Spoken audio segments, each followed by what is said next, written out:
영적으로 쌓아 올리기는 참 어렵습니다. 무너지는 건 순간이에요. 인정하시죠? 한 시대를 풍미하고 기가 막히게 쓰여졌던 하나님의 사람들도 꺾이려면 하루아침에 꺾여버려요. 거기까지 가기는 얼마나 많은 연단과 기도와 훈련이 필요했는데 넘어지는 건 순간이에요. 넘어지는 건. 이스라엘 백성들이 애굽에서 나와가지고 광야를 40년 훈련받습니다. 그래가지고 기가 막힌 말씀의 세대가 돼요. 가지고 그 엽세를 몰아가지고 가나안 땅에 들어가서 승승장구합니다. 근데 그들이 무너지는 건 5년이 안 걸려요. 15년 동안인데 5년 전쟁하고 10년 땅 분배해요. 근데 이미 그들이 땅 분배를 마쳤을 때에는 영적으로 대단히 무너진 상태에 있었어요. 그것이 여호수아서 24장이에요. 그래서 여호수아가 애타가지고 여기 오기 전에 요단강 건너기 전에 섬기던 신이 너희들에게 신이라면 섬기고 여기 와서 이방인들 가나안 족속들이 섬기던 신이 참신이라고 얘기하던 섬겨라. 이건 반어법이거든요. 섬기라는 뜻이 아니죠. 그런데 너희들 마음대로 하는데 나와 내 집은 오직 하나님만 섬기겠다. 딱 선포해요. 그 지경이 된 거예요. 근데 이스라엘 백성들이 그 말을 듣고 하나님을 섬기겠다고 약속합니다. 그러나 안 지켜졌어요.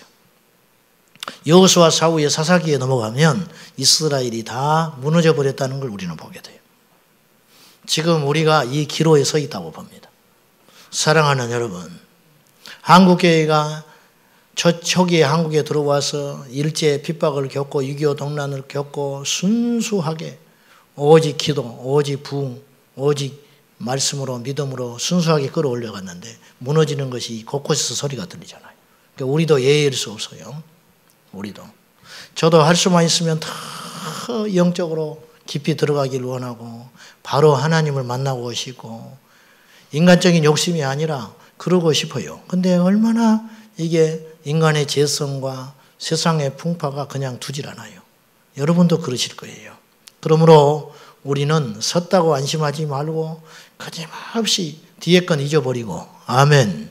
옛일 잊어버리고 어제까지 하나님이 나를 통해서 죽은 자를 살려냈다 할지라도 그건 잊어버리세요.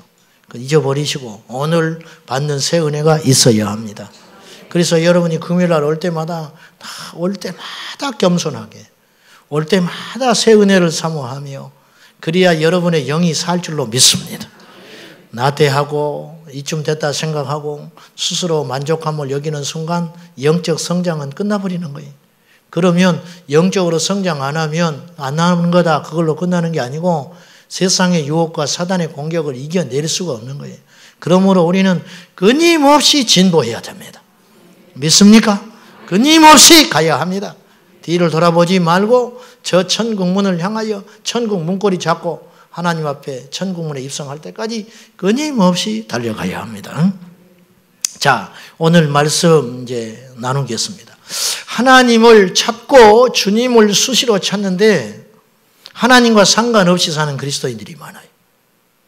제가 이제 신학할 때 하나의 모순을 봤는데 수업 시간에 이제 그런 과목이 있어요. 내가 신학적으로는 이해 어쩔 수 없다 하지만 선생님들이 성경을 막 난도질 해버려요.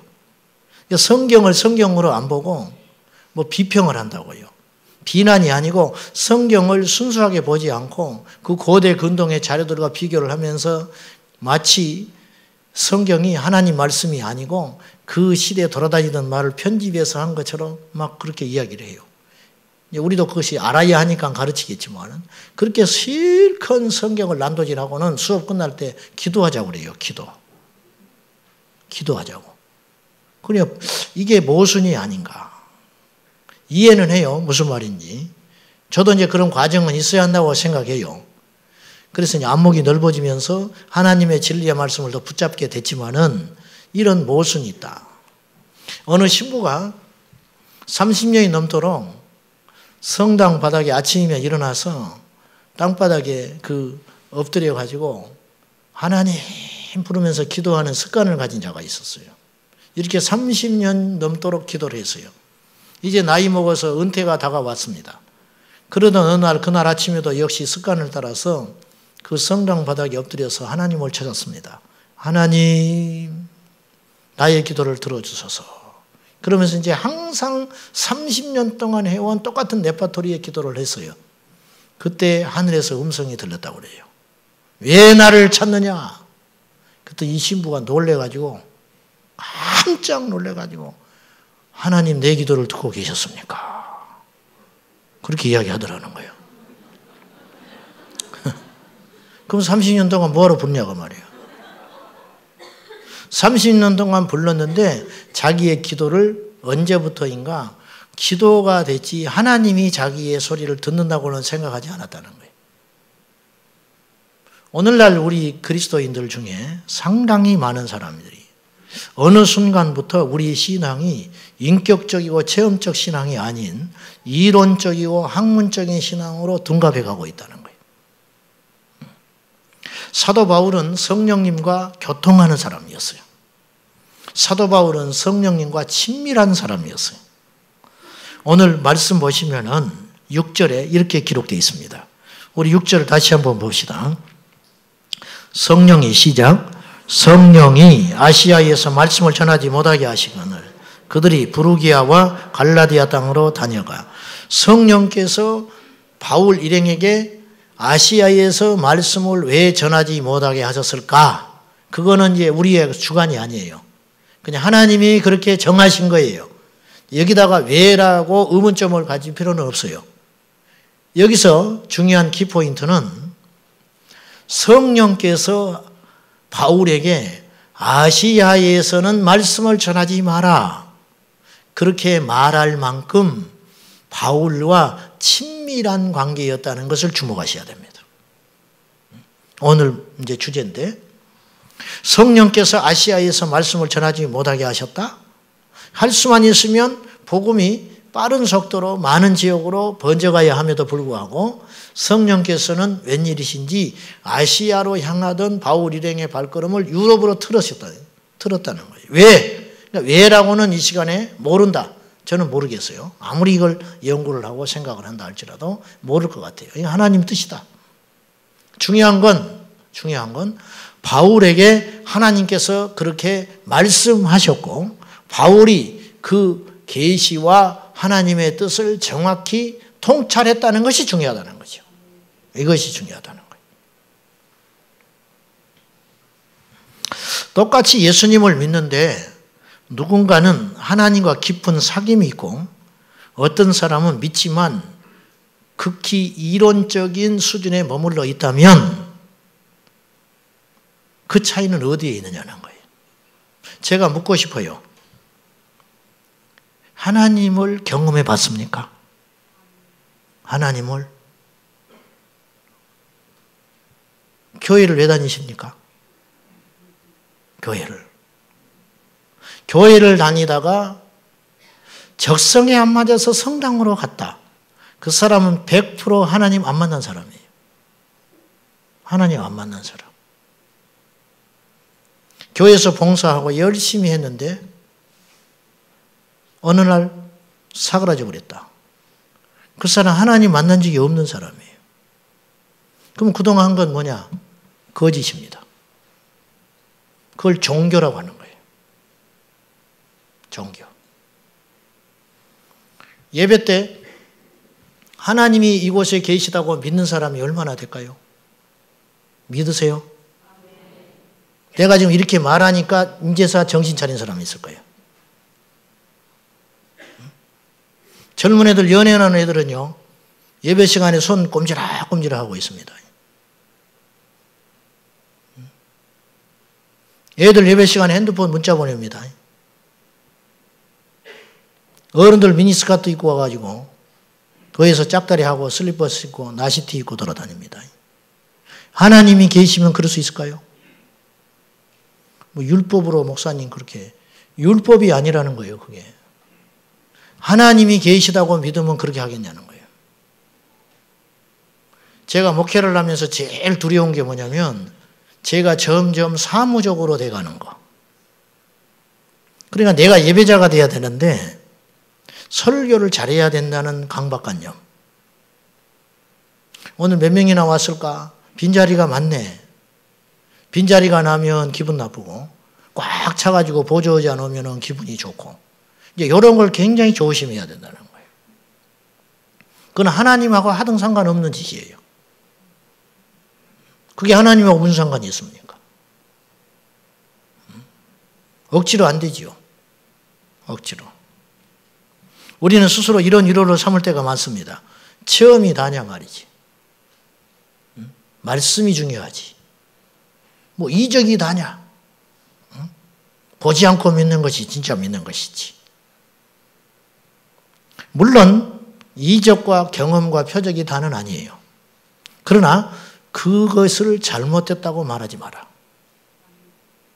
하나님을 경험하고 하나님을 체험하는 신앙을 수준이 낮다고 치부한다든지 나도 다 그래봤다고 말한다든지 그렇게 함부로 말하지 마라.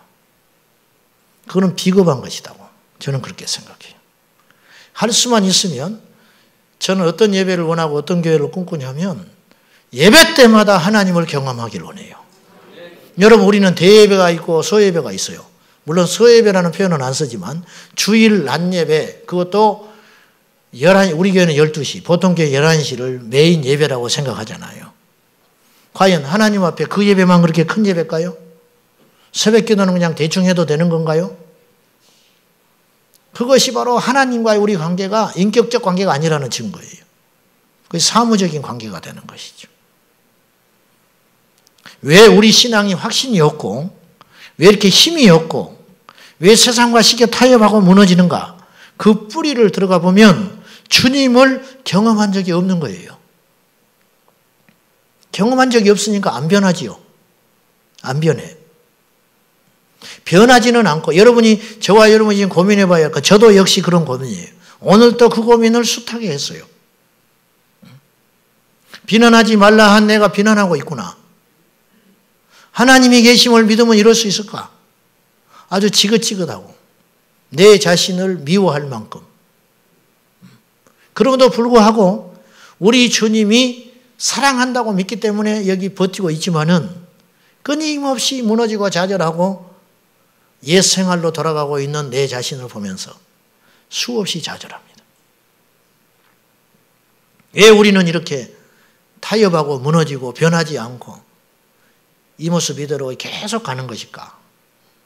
어느 날은 전혀 그리스도인답지 않는 모습이 드러날 때가 있습니다. 어느 날은 전혀 목회자답지 않는 모습이 드러나는 경우들이 있습니다. 어떤 경우는 전혀 집사답지 않는 모습을 발견하게 됩니다. 교회 안에서. 왜 그럴까? 왜 그럴까? 나는 왜 그럴까?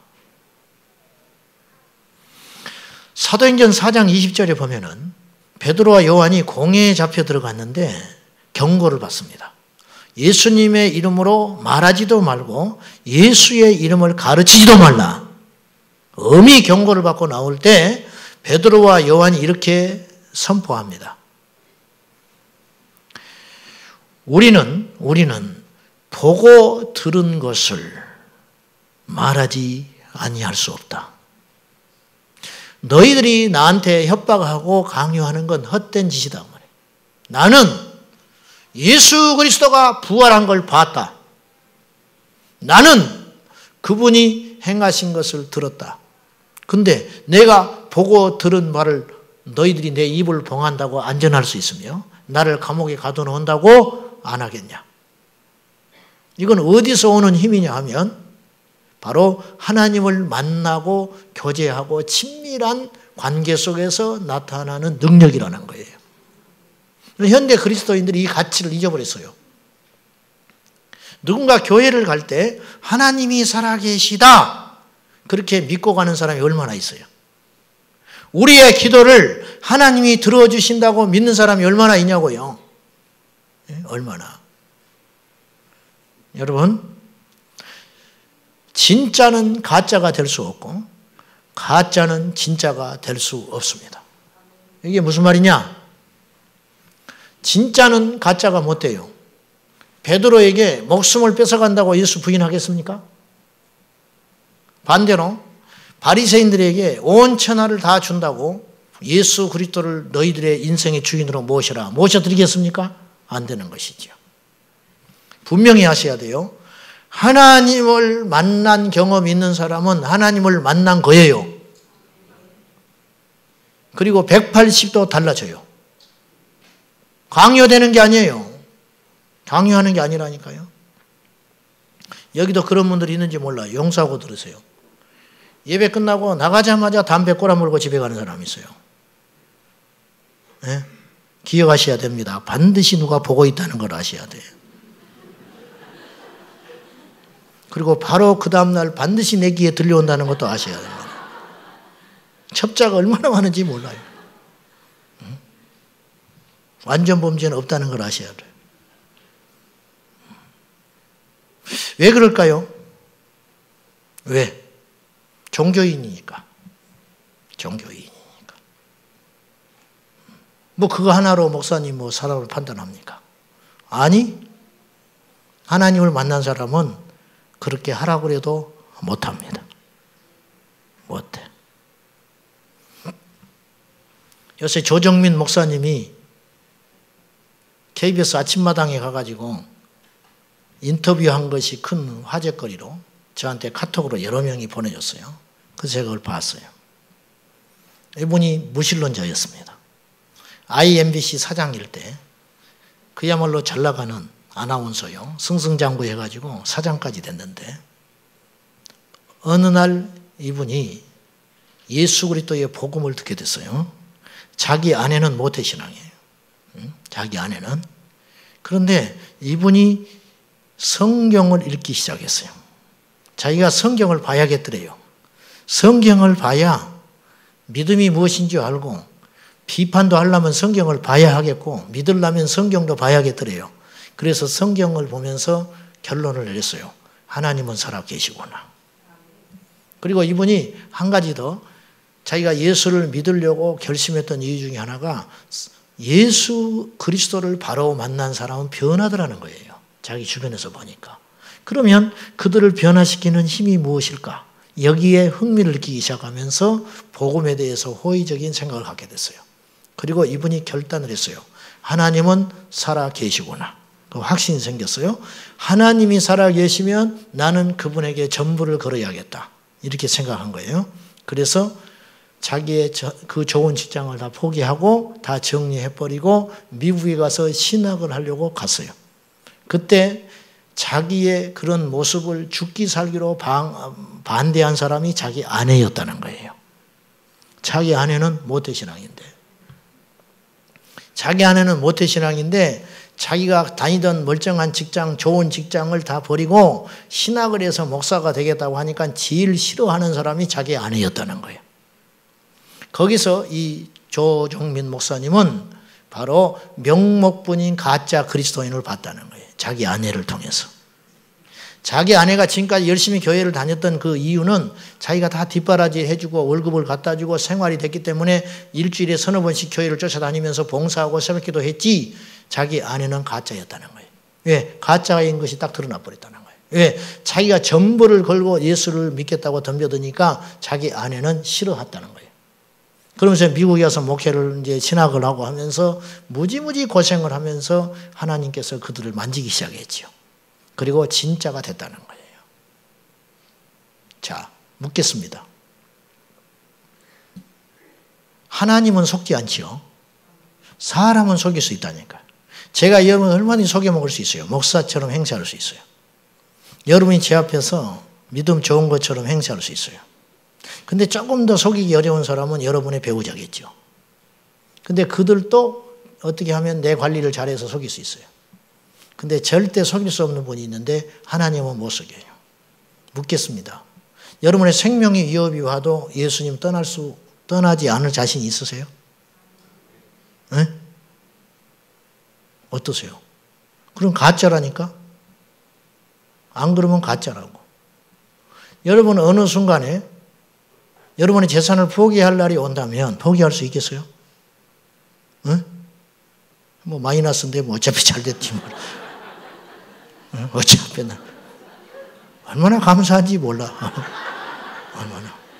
얼마나 감사한지. 근데 돈 있는 사람은 고민할 수밖에 없다는 거예요. 헌금해라는 차원이 아니고 여기서 너무 많은 사람이 무너지더라는 거예요. 그러니까 이것이 극복되지 않으면 가짜라니까요.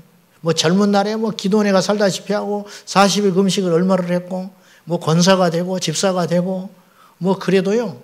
어떤 자그마한 자기 삶의 불이익과 고통과 환란이 오면요. 예배부터 딱 중단하는 경우를 저는 숱하게 보아왔어요. 지금도 보고 있어요. 이유를 막론하고 가짜라는 거예요. 이유를 막론하고. 제가 끊임없이 내 자신과 싸우고 고민하는 건 뭐냐면 나는 진짜냐라고 질문을 던지는 거예요. 제가 가짜면 가짜일지도 몰라요. 여러분, 나는 그렇게 생각해요. 제가 가짜일 수 있어요. 아직 몰라, 그거는. 어떤 상황에 딱 대봐야 돼요. 내가 은퇴할 때쯤 돼야 그것이 드러나요. 어떤 사람이 나한테 돈을 싸지머지고 왔을 때 내가 그때 그것이 내가 본성이 드러난다고. 본성. 나에게 위기가 다가올 때 내 본성이 드러나게 돼 있다니까요. 나도 내 자신을 가짜인지 진짜인지 모르겠어요. 솔직히. 여러분 자신 있으세요? 여러분 왜 귀신이 안 나갈까요? 왜 기도를 해도 기름 부음이 없을까요? 왜 예배를 해도 역사가 안 일어날까요? 가짜들의 공동체는 절대 역사 안 일어나요. 진짜가 모일 때 역사가 일어나는 거예요. 다시 따라하세요. 가짜는 진짜가 될 수 없고 진짜는 가짜가 될 수 없다. 이건 못 속여요. 이건 억만금을 가져다 줘도 못해요. 바울은 절대 옛 모습 사울로 못 돌아가요. 그렇죠? 그 이유가 뭡니까? 너무 큰 걸 봐버렸기 때문에. 너무 큰 것을 믿어버렸기 때문에. 진짜를 만나버렸기 때문에. 절대 가짜 생활로 못 간다고요. 반대로 진짜 하나님을 만나지 못하면 절대로 그 세계에 자기 전부를 투자 못해요. 절대 투자 못합니다. 절대 못 버립니다. 그러니까 안 변하고 다니는 것도 당연한 거예요. 어찌 보면. 변하고 싶어서 한두 번 노력하다가 다시 옛생활로 가버리는 거예요. 안 변해요. 만약에 예수님을 만난 적도 없는데 변했다면 그 사람은 이상한 거예요. 예수님을 만난 적이 없는데 변했다. 그러면 우리의 복음은 가짜일지도 몰라요. 사실은. 절대 하나님을 만나지 않고는 그 인생 안 달라져요. 반대로 하나님을 만나서 한번 변화된 인생은 절대로 옛생활로 못 가요. 예수님의 제자들이 그랬어요.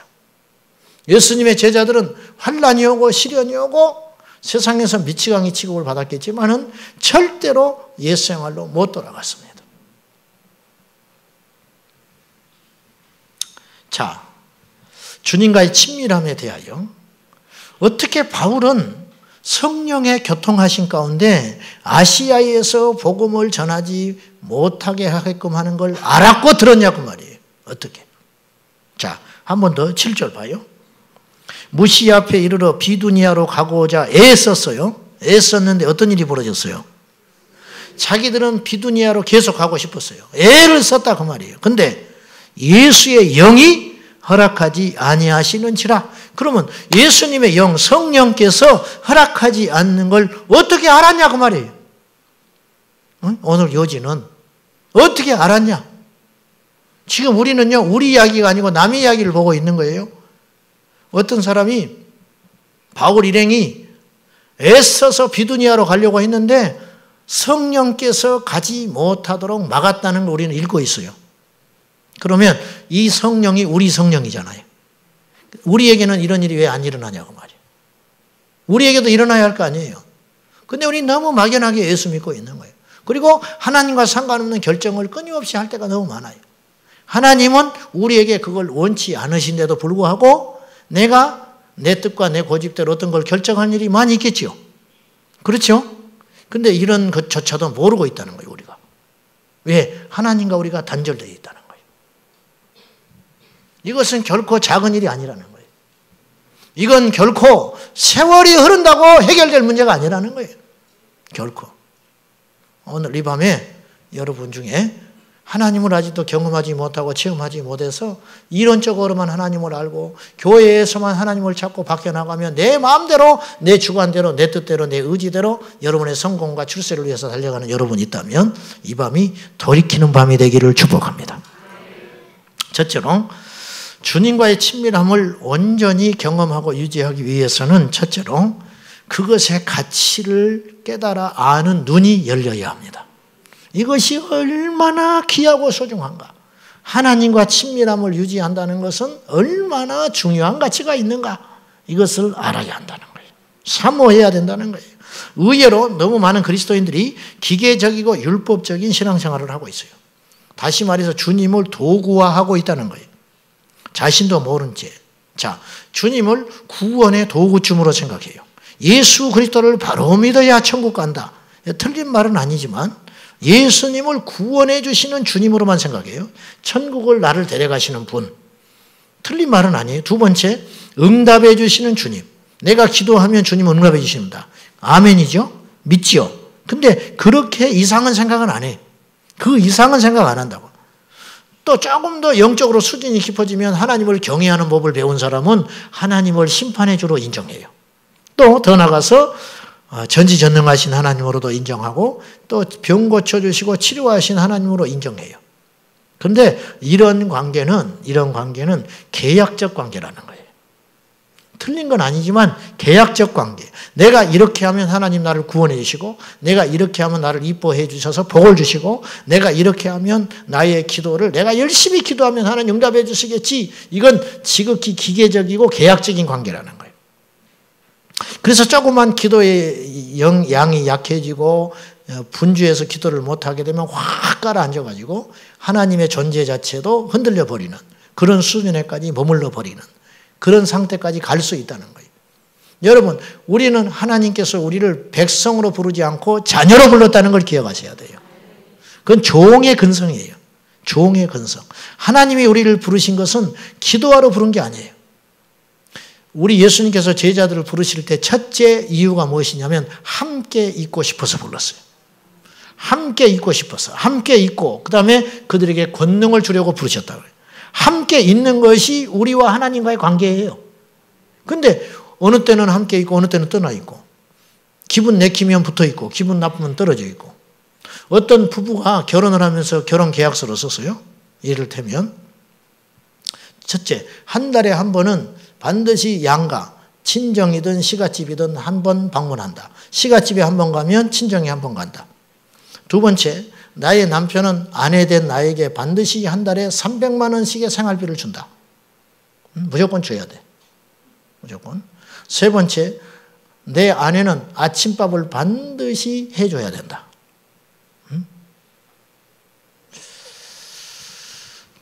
네 번째, 일주일에 한 번은 반드시 설거지를 도와야 한다. 그 다음에 반드시 아이는 2 이상을 낳아야 한다. 위 사항이 지켜지지 않을 경우에는 모든 민형사상의 책임을 지고 집을 떠난다. 이렇게 이제 쓰고 결혼을 시작했어요. 그러고 막 기계처럼 잘 막 움직여 가겠죠. 잘 움직여 가고. 애가 하나밖에 안 생기면 막 난리가 나는 거죠. 이제 애를 2를 낳기로 했으니까. 여러분, 이게 정상적인 가정일까요? 남이 볼 때는 그럴듯해요. 남이 볼 때는 막 한 달에 한 번씩 친정 갔다가 한 번씩 시가집 갔다가 남편은 설거지를 해준다 하고 생활비를 300만 원씩 계속 주고 남이 볼 때는 부러워할 만한 가정이죠. 그러나 그것이 부러워할 만한 가정입니까? 그것이 서로 계약 관계에서 움직이는 기계적인 가정인데 어떤 성자가 있었어요. 예수님을 만났어요. 인격적으로 예수님을 만나고 이분은 뭘 서원을 했냐면 평생 고기를 입에 대지 않기로 서원을 했어요. 평생. 그리고 그의 삶은 거룩해졌고 변했어요. 그래서 그를 따르는 제자들이 많이 있었어요. 그런데 어느 날 죽기 며칠 전에 이분이 크게 울면서 고기국을 끓이라고 그래요. 고기국을 끓이라 하니까 제자리가 고기국을 끓였어. 그리고 그걸 가져오라고 그래요. 그러더니 그 숟가락에다가 고기를 얹어서 내 입에 넣으라고 그래요. 제자들이 어리둥절해버리는 거예요. 평생 이거 하나 지키고 오셨는데 이것을 왜 끄시려고 그러나 깨려고 그러나 이분이 이렇게 이야기했어요. 나는 하나님 앞에 가면 큰 책망을 받을 것 같다. 왜? 나는 주님이 목적이 아니고 고기를 안 먹는 것을 내 인생의 목적으로 살아왔다. 입으로는 주님을 찾았지만 기계적으로 그렇게 하나님을 섬기고 살았다는 거예요. 이건 대단히 극단적인 이야기이긴 하지만 우리가 하나님을 섬길 때 이렇게 섬기는 모습이 너무 많다는 거예요. 너무. 성경에서 가장 위대한 그리고 건강한 신앙인은 누굴까? 저는 사드락과 메삭과 아벳느고라고 봐요. 이분들은 금신상에 절하지 않았다는 이유로 불 속에 던져지게 되었는데 이렇게 외칩니다. 우리는 절대로 금신상에 절하지 않습니다. 하나님께서 우리를 건져주실 것입니다. 그런데 그리 아니하신다 할지라도 우리는 금신상에 절하지 않습니다. 이건 기계적 관계가 아니에요. 하나님, 내가 지금 몹시 아픈데 이 병을 하나님께서 능히 고쳐주실 수 있다고 나는 믿습니다. 그런데 고쳐주시지 않는다 할지라도 여전히 나는 하나님을 찬양할 것이고 나는 여전히 기도할 것이고 나는 여전히 예배할 것입니다. 여러분, 이 신앙이야말로 건강하고 온전한 신앙 아닐까요? 근데 그렇지 않으면 하나님이 나를 버리신 것 같고 뭔가 내가 뭘 크게 잘못한 것 같고 뭔가 쫓기듯이 그렇게 신앙생활을 하면은 이것은 율법적 신앙관계라는 거예요. 11조도 복을 받기 위해서 하지 마세요. 하나님 안 받아요. 내가 이번에 11조를 했더니 왠지 소득이 좀 넘쳐난 것 같고 11조를 안 했더니 역시 정확해. 하나님은 이달에 아주 꼼수 부리고 11조를 안 했더니만 여전히 역시 그 돈만큼 없어져 버렸구만. 우리는 이런 간정을 숱하게 들었어요. 여러분, 이 우주의 창조주요 이 만왕의 왕이신 하나님이 할 일이 없어서 나의 11조까지 그렇게 간섭하시겠어요? 아주 그렇게 꼼꼼하실까요? 물론 꼼꼼하시지. 우리 머리털까지 세신 바가 됐으니까. 그리고 우리 하나님 뒤끝은 끝내줍니다. 뒤끝은. 그렇긴 하지만 우리는 그렇게 믿어서는 안 된다는 거예요. 그런 관계는 종의 관계라는 거예요. 종의 관계. 종의 관계. 자원함으로, 기뻐함으로. 내가 복을 받기 위해서 드리는 것이 아니고 하나님을 사랑하기 때문에 드리는 예물이어야 기쁨이 있고 감사가 있고 더 드리고도 아깝지 않는 것이지. 이걸 드리지 않으면 또 내 아들이 작살나겠지. 내가 또 이번 달 이거 안 드리면 또 손님들이 안 오겠지. 이런 숨은 동기를 가지고 하나님께 드린다면은 이 예물을 하나님이 기뻐 받으시겠냐는 거예요. 절대 받으실 리가 없다. 헛된 일만 하고 있는 거라. 헛수고만 하고 있는 거라. 헛수고. 폴리캅은 사도 요한, 계시록을 쓴 사도 요한의 제자였는데 폴리캅은 서머나 교회의 감독이었는데 155년, AD 155년에 83세의 나이로 순교를 하게 됩니다. 그때 서머나 그쪽은 그 경기장에는 산채로 그리스도인들을 물어뜯는 그 비명소리와 그 운동장에는 내장이 흩어져 돌아다니고 굶주린 사자들이 물어뜯는 그런 피비린내. 그래서 대지가 피로 적셔진 상황이었다고 그래요. 그때 폴리캅을 잡으러 왔어요. 폴리캅을 잡으러 온 로마 병사들을 놓고 폴리캅은 식사를 대접합니다. 식사를 말없이 먹고 있던 로마 병사들이 너무 감동을 받아가지고 폴리캅의 고귀한 인격과 삶을 너무도 잘 알기 때문에 뒷문을 열어주면서 사정을 합니다. 도망가시라고. 우리가 어찌 당신을 잡아가겠습니까? 도망가시라고 사정을 해요. 그때 폴리캅이 허허 웃으면서 이렇게 이야기합니다. 내가 믿는 우리 주님은 지난 83년 동안 한 번도 나를 버리신 적이 없네. 근데 내가 어찌 살겠다고 주님을 떠나겠는가. 그리고는 잡혀갑니다. 그리고는 화형을 당해요. 장작더미에 올려놓고 불을 질렀는데 놀라운 일이 벌어져 있어요. 불길이 폴리캅을 태우지를 못해요.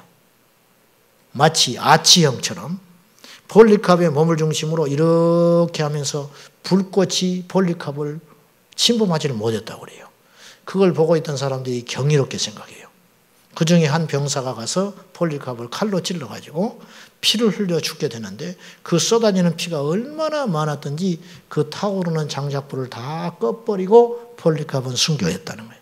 이런 이야기를 요세푸스는 증언을 했어요. 주님을 사랑하는 인격적 신앙은 은사와 능력과 율법을 초월한 믿음의 최고봉입니다. 오늘 여러분이 뭔가 뜨거움을 느끼지 못하고 다시 여러분의 일상으로 돌아간다 할지라도 여러분이 갖고 온 문제에 대하여 여전히 해결되지 못하는 무거운 마음으로 집으로 돌아간다 할지라도 오늘 이 시간 드려지는 이 예배 가운데 하나님이 함께 했음을 믿으신다면 여러분은 승리한 것입니다. 저는 너무 보잘것없는 자임을 여러분이 잘 아십니다. 흠도 많고 부족하고 때로는 나만 알고 있는 좌절이 수없이 있습니다. 그러나 저는 그때마다 사실은 오뚜기처럼 일어납니다. 왜 일어나냐면 하나님이 나를 사랑한다고 믿기 때문입니다. 뻔뻔해도 좋다. 우리 교우 중에는 저보다 기도를 더 많이 하는 분도 있고 우리 교우 중에는 저보다 더 인격적으로 고매한 분들이 있고 우리 교우 중에는 저보다 더 많은 지식을 갖고 학벌을 갖고 있는 분도 있고 저보다 당연히 더 좋은 가문과 배경을 가진 분들도 우리 성도들 중에는 수없이 있습니다. 그럼에도 불구하고 제가 위축되지 않고 이 자리에 서서 있는 이유는 하나님께서 나를 세웠고 나를 사랑한다는 확신 그거 하나로 버티고 하고 있는 것입니다.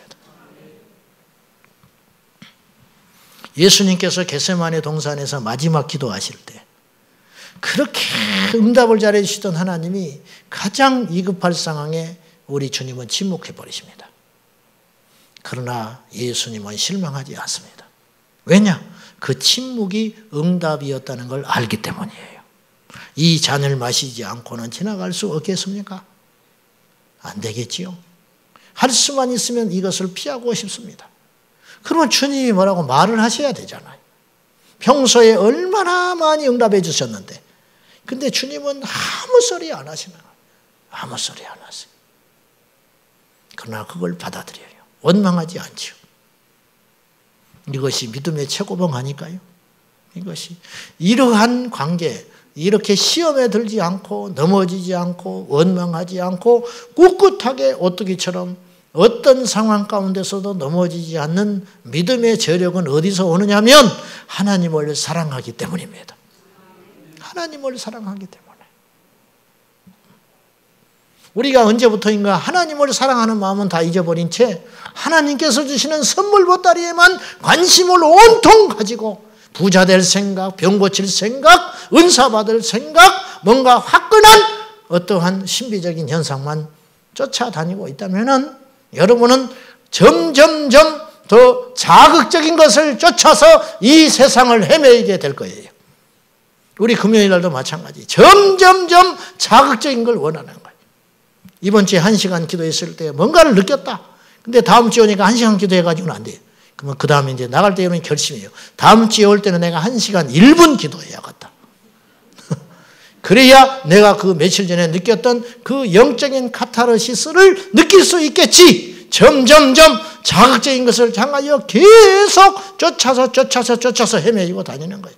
그래서 우리 교회에 오시는 분들 중에 이렇게 자세히 살펴보면 공통점이 하나 있어요. 처음에 오면 그렇게 좋아해요. 처음에 한 달을 보면 그렇게 좋아해. 세상에서 둘도 없는 교회라고 이야기를 해요. 한 달쯤 지나면 그 소리가 쏙 들어가 버려요. 그리고는 평범한 그리스도인이 돼버립니다. 1년쯤 지나면 그냥 있는 듯 없는 듯 앉아 있어요. 점점점 자극적인 어떤 것을 쫓아다니면 일시적인 어떤 것은 느낄 수 있을지 모르나 하나님과 인격적인 관계는 어렵게 된다는 거예요. 그렇게 우리 예수 믿어서는 안 된다는 거예요. 주님과의 친밀한 관계를 더하기 위해서는 우리가 분명히 하나 명심해야 할 것은 우리의 상태가 주님이 기뻐하는 상태가 돼야 된다는 거예요. 자, 보세요. 성경에 보면은 어떤 사람에게는 말을 하고 어떤 사람에게는 말을 하지 않아요. 주님이. 대표적인 경우가 사울 당시에 사무엘이 있었는데 하나님은 사울에게 말하지 않으세요.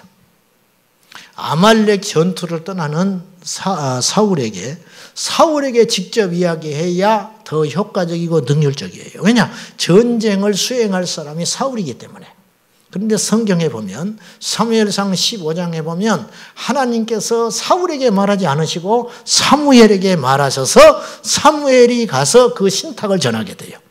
이번 아말렉과의 전쟁을 할 때에 이들을 다 멸해라. 남녀노소 가축까지 다 없애버려라. 여호와께서 말씀하셨다. 왜 하나님께서 그런 비능률적이고 그렇게 전달을 할 필요가 뭐가 있냐고 말이에요. 직접 말씀하시지. 사울은 하나님과의 관계가 사무엘만 못한 거예요. 어쩔 수 없어요. 그것은. 왜 하나님께서 아브라함에게 찾아오셔서 아브라함아 너는 본토 친척 아버지 집을 떠나라. 그 당시 인류가 수억은 됐어 않겠어요? 수억. 왜 하나님이 노아에게만 찾아오셔서 방주를 지어라. 왜 그 당시 수많은 인류가 있었을 터인데 노아에게만 이 방주를 지으라고 말씀하셨을까요? 노아만이 그 일을 수행할 수 있기 때문에 그것은 노아의 생각이고 하나님께서 노아를 이쁘게 생각하신 거예요. 왠지 말하고 싶은 거예요. 왠지 사랑하고 싶은 존재가 되는 거예요. 왜? 노아와 하나님의 관계가 친했기 때문에. 오늘 우리도 마찬가지라는 거예요. 사랑하는 여러분. 여기에다가 초점을 맞출 생각은 없으세요? 하나님과 친해보자. 하나님을 좀 더 깊이 사랑해보자. 은사도 좋고 능력도 좋고 기도의 응답도 좋지만 그걸 초월하여 하나님 한 분만을 목적으로 삼고 사랑할 수는 없는 것인지 오늘 우리가 다시 한번 깊이 생각해 봐야 한다는 거예요. 조금 매달리다가 응답이 없어. 내가 생각해놓은 기준이 있어요. 금식도 하고 열심도 내고 봉사도 하고 그러면 내가 원하는 어떤 일이 일어날 줄 알았는데 안 일어나는 거예요. 안 일어나. 그러면 그 자리에서 뒤로 돌아서서 말짱 헛것이구나. 또다시 뭔가를 찾아 헤매는 그러한 폐륜적 신앙생활을 하지 말고 우리 하나님을 인격적으로 믿고 신뢰한다면 죽을지라도 그 길을 가라고 말입니다. 그런 사람에게 어느 날 하나님께서 친구여 말씀하실 날이 올 것이고 사랑하는 아들이라고 말씀하실 때가 올 것이고 그리 아니하신다 할지라도 설령 그리 아니하신다 할지라도 5명이 기도를 들어갔는데 4명은 다 주님의 음성을 들었다는 거예요. 나는 주님의 음성은커녕 죽겠는데 주리가 틀리고 무릎이 아파 죽겠는데 4명은 다 입신을 했다고 그러고 방언을 받았고 하나님의 음성을 들었다고 하는데 나는 똑같이 기도했건만 내 자아는 어찌 이렇게 즐긴 것인지 나는 무슨 죄가 그렇게 많아서 그런지 하나님이 나에게는 어떤 소리도 들려주시지 않고 그 흔한 방언도 안 열린다. 낙심하지 마라. 그렇다고 해서 그걸 기준으로 하나님이 나를 버렸다고 입에 거품 물지 말고 우리 하나님을 사랑함으로 나아가라. 그것이에요. 그것이 하나님을 사랑하는 믿음의 최고봉이 아닌가 그런 생각이에요. 우리는 우리의 상태에는 별 관심이 없고 열정만을 가지고 사랑하는 실수를 범하기가 쉬워요. 그 대표적인 이야기를 예수님이 이렇게 말씀하셨어요. 산상수훈에서 너희가 내게 와서 예물을 드리려다가 형제와 불화한 일이 생각나거든 그 예물을 두고 가라. 그 말은 무슨 뜻이냐면 그 예물 아무리 큰 것이라 할지라도 안 받는다. 근데 우리는 어디에 관심이 있냐면 얼마나 예물이 크냐.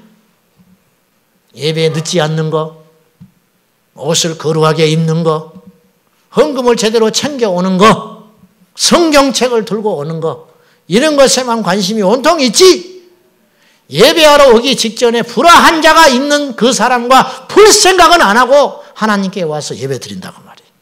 그러니까 그 예배는 안 받으신다는 거예요. 하나님께서. 하나님은 우리 상태를 보시는 분이지 우리가 가져온 예물을 보시는 분이 아니라는 것을 우리가 기억해야 한다는 것이에요.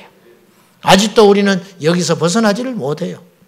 야고보서 4장 3절에 너희가 구하여도 얻지 못하면 너희가 정욕에 쓰려고 잘못 구하기 때문이다 그랬어요.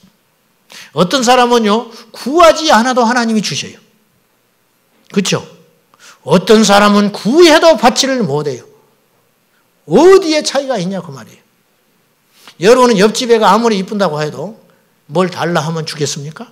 한두 번이지. 계속 와서 달라고 그러면 안 주는 거예요. 내 새끼는 사고치고 못났고 속만 썩인다 하지로 떨어진 운동화 신고 다니면 사주고 싶은 것이 부모라고 말이에요. 왜? 내 새끼니까. 내 자식이니까. 그래 안 그래요? 공부 못해도 상관없고 못생겨도 괜찮고 오히려 못나고 공부 못하고 하루 인생을 살고 있기 때문에 부모는 더 붙잡아주고 더 사랑을 하듯이 우리와 하나님의 관계가 자식이요 부모인 관계만 되기만 한다면 하나님께서 우리를 책임져 주시지 않겠냐고 말이에요. 그러므로 여러분이 당한 어떤 환경, 여러분이 받은 어떤 응답이나 응답받지 못한 것, 이런 걸로 인하여 여러분의 신앙이 출렁거리지 않기를 축복합니다. 오직 우리가 고민하고 관심 가져야 할 것은 올곧게 하나님을 사랑하며 나아가라. 그것이에요. 두 마음을 품지 않는 사람을 하나님은 기뻐하십니다. 두 마음을 품지 않는 사람. 순종의 사람을 하나님은 기뻐하십니다. 하나님의 말씀에 철저히 순박함으로 나아가는 그 사람. 그 사람을 하나님이 기뻐하시고 사랑하신다는 거 꼭 기억하십시오. 여러분, 우리가 하나님의 자녀잖아요. 그래요, 안 그래요? 바울이 지금 엄청나게 고난을 당하고 있어요. 가는 곳마다 핍박을 당하고 이제 조금 있으면 감옥에 가요. 한 다다음 주쯤이면 감옥을 갑니다. 바울이 다다음 주쯤 되면 이제 바울이 감옥을 가게 되는데 바울이 감옥을 갈 때 하나님은 능력이 없어서 바울을 감옥에 가도록 버려두셨겠냐? 바울이 뭘 잘못해서 하나님이 그리 하셨겠냐? 천만에 그렇지 않다. 감옥에 가서도 할 일이 있다. 하나님이 함께 하시는 사람은 감옥에 가도 승리하고 사막을 가도 승리하고 어디를 가도 승리한다. 이 믿음 하나면 충분합니다. 사랑하는 여러분, 비교하지 마시오. 저 사람보다 내 믿음이 작은가 큰가 비교하지 마시고 저 사람이 하나님이 더 사랑하는가 안 사랑하는가 그것도 의심하지 마세요. 하나님이 어거스틴이 말하는 것처럼 이 세상에 오직 나 하나 있는 것처럼 하나님이 사랑해 주신다. 그 믿음 가지고 정죄하지 말고 오늘 이 밤도 하나님 아빠를 부르면서 기도하여 응답받는 저와 여러분 꼭 될 수 있기를 축복합니다. 할렐루야. 하나님의 능력을 구하지 말고 하나님의 얼굴을 구하세요. 하나님께 뭔가 하려고 하지 말고 하나님을 사랑하세요. 거기에 핵심이 있다고 봅니다. 기도합시다.